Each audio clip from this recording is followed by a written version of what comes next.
रसोई में पता नहीं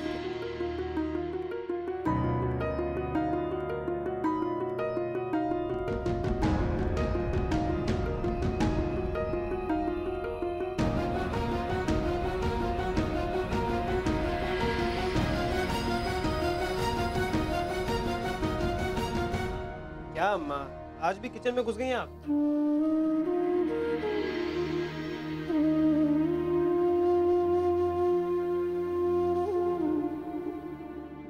हमारा मतलब है कि आज तो आराम कर लेती, खाना बाहर से मंगा लेते हम। मुन्ना, अब इतने बुरे दिन भी नहीं आए हैं अपने कि खाना बाहर से मंगवाना पड़े। अब तेरे बाबूजी और हम आ गए हैं तो खाना घर में ही बनेगा, कह दे रहे हैं। हाँ, और फिर रसोई में तो सारा सामान है, हैं? सब्जी छौंकने में कितनी देर लगती है बोलो? हाँ पर मुन्ना, मुंबई आके तुम ये भी भूल गए कि तुम्हारी अम्मा बाहर का पानी तक नहीं पीती है। अम्मा आपके नखरे भूल जाएं, ऐसा भी कभी हो सकता है भला? छुओ मत, हैं?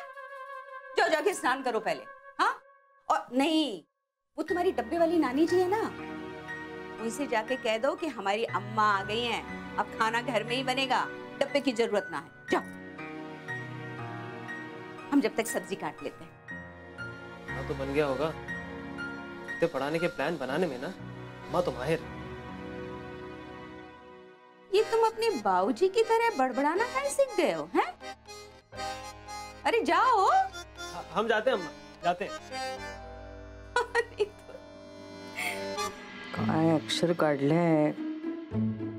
अरे काय काय लिहिलंयस ते?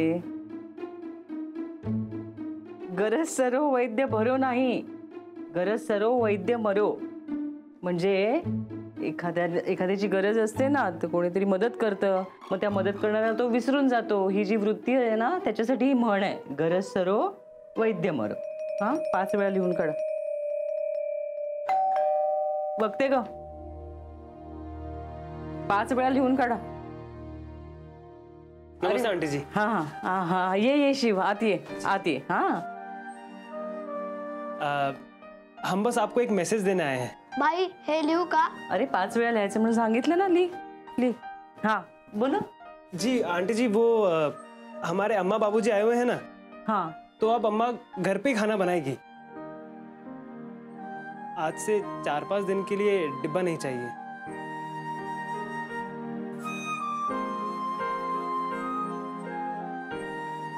असं होय? जी. ठीक आहे, काही हरकत नाही. नाही, आई तुमच्या तिघांचाही डब्बा देणार होती, तुमच्या पद्धतीचं जेवण करणार होती, पण ठीक आहे, मी सांगेन तिला. जी, वो हमारी अम्मा बाहर का कुछ खाती नहीं ना, इसीलिए. सॉरी, थोड़ा लेट हो गया बताने में, हमारे दिमाग में ही नहीं आया. नहीं, काही हरकत नाही. जी. चलते हैं. हाँ.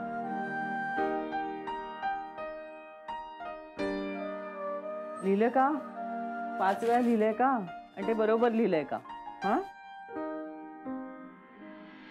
गौरी, चल आपण जरा शिवकडे जाऊन येऊया. कशाला? कामं चालली आहेत ना इथे, आणि तुझं चाललंय की गरज सरो आणि वैद्य मरो. अगं नाही, त्यांचं लिहून झालं की ते घरी जाऊन उजळणी करणार. काय रे ना? चल, त्याचे आई बाबा आले तर काय हवं नको विचारून येण्यात. Paneer mushroom stick with barbecue sauce करण्यासाठी लागणारे साहित्य: किसलेलं गाजर, उकडलेला बटाटा, पनीर, तांदूळाचं पीठ, रवा, मटार, मशरूम, कोबी, मीठ, मिरची, कोथिंबीर आणि बार्बेक्यू सॉस. कृती: प्रथम एका बाउलमध्ये किसलेलं गाजर, उकडलेला बटाटा, कुस्करलेलं पनीर, मटार, मशरूम, हिरवी मिरची, कोथिंबीर, कोबी, मीठ आणि तांदूळाचं पीठ घालून सर्व एकजीव करून घ्यावं. तयार मिश्रणाच्या स्टिक बनवून रव्यामध्ये घोळवून गरम तेलात तळून घ्याव्यात आणि सर्व्ह कराव्यात. मामी, कोणता भक्त हाक मारतो आहे? ध्यानात इतके मग्न आहात. बाणाईला भेट घ्यायची आहे देवी. वाटलंच मला. ही अस्वस्थ असणं स्वाभाविकच आहे. तिच्या दृष्टीने हे सारंच गोंधळून टाकणार आहे. अशा वेळी तिला तुम्हाला किंवा मला भेटावं असं वाटणं हे स्वाभाविक आहे. नमस्ते अंकल जी. वो हमें आपसे. कशा करता आलेस तू इथे? विकीची चाळी करायला? काय समजतो काय स्वतःला तू? अरे आजारपणात माझा जीव वाचला म्हणून घरातल्या पोरी बाळींवर.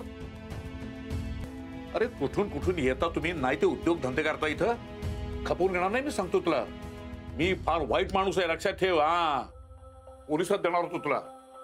केवळ विखे आडवाला म्हणून लक्षात ठेवलं, ते इथून दिंड काढणार होतो तुझी मी. मामा आता आपण काहीच करू शकत नाही.